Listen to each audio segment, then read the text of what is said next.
Welcome to the Fatigue and Energy Usage, Session 5. In this session, we will be discussing sleep and thinking about your FN strategies.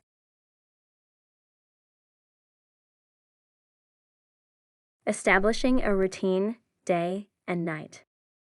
Re-establishing a good routine is very important in the overall management of fatigue. Avoid doing too much on a good day, which might exacerbate fatigue and other symptoms. Having a basic routine that has some flexibility can be helpful for when you are ready to start increasing your activities. Try to resume a pattern of sleep, mealtimes, and activity. Many people who experience fatigue also experience sleep problems. Here are some common sleep problems. Taking a long time to fall asleep at night, frequent or prolonged awakenings. Waking up early and unable to fall back to sleep and not sleeping enough.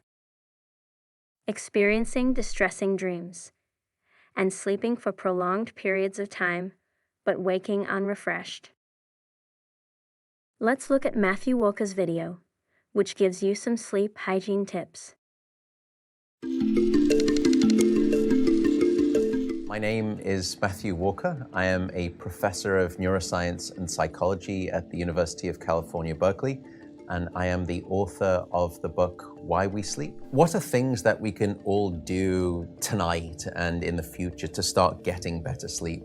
Well, beyond carving out a non-negotiable 8-hour sleep opportunity, there are probably at least 5 things that we can do. The first is that we have to try and maintain regularity. And if there's one thing that you take away from this, it would be going to bed at the same time and waking up at the same time, no matter whether it's the weekday or the weekend. Even if you've had a bad night of sleep, still wake up at the same time of day and reset.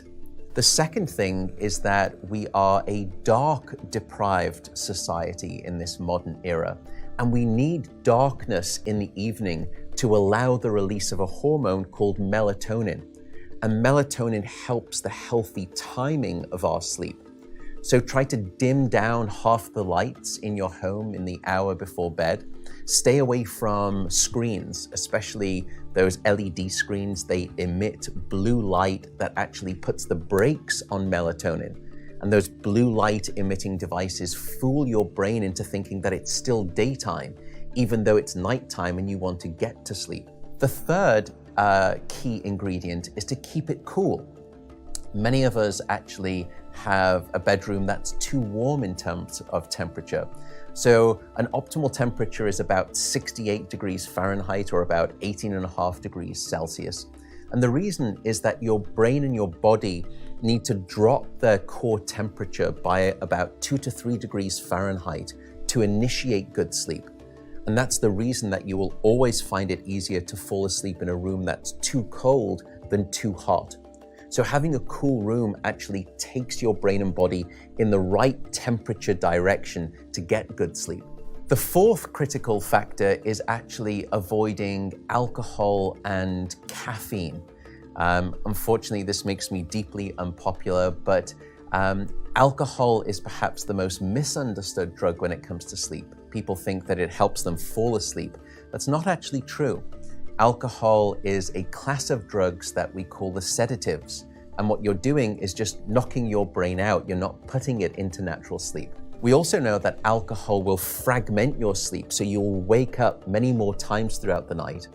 And alcohol is also a very potent chemical for blocking your dream sleep or your rapid eye movement sleep. Caffeine is also a problem. Many of us know that caffeine can keep us awake. It's an alerting chemical. It's a stimulant in terms of a class of drugs.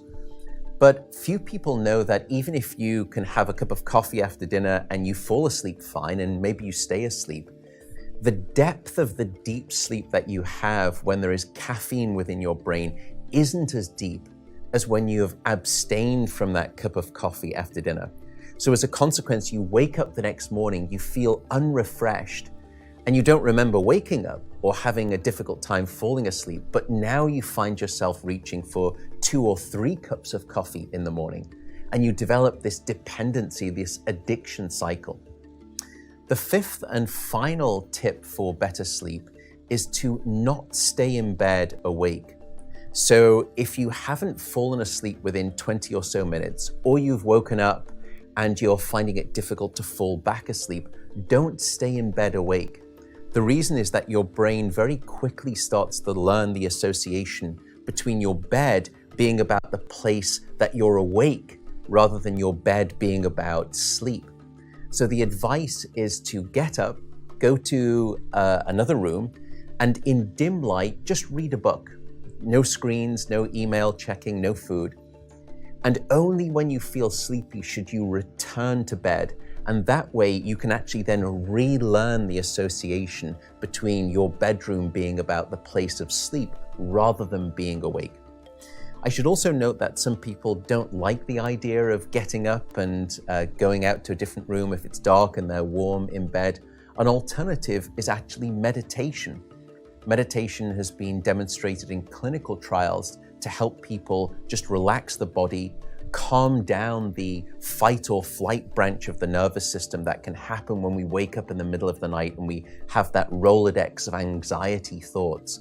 And by meditating, you can start to quiet the mind as well as the body, and that also helps you fall back asleep more easily.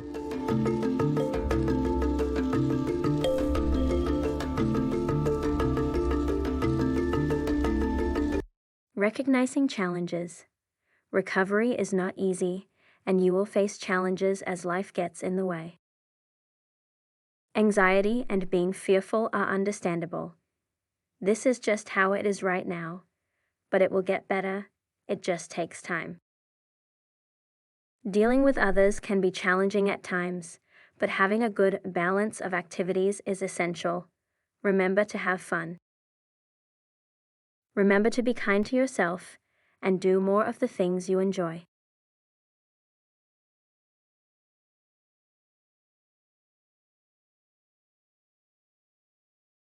Recovery in a holistic manner.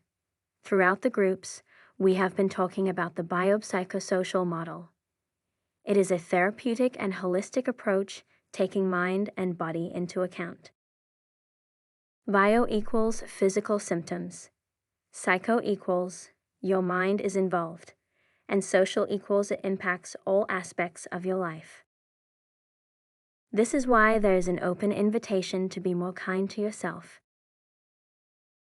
Remember the whole package. Sleep.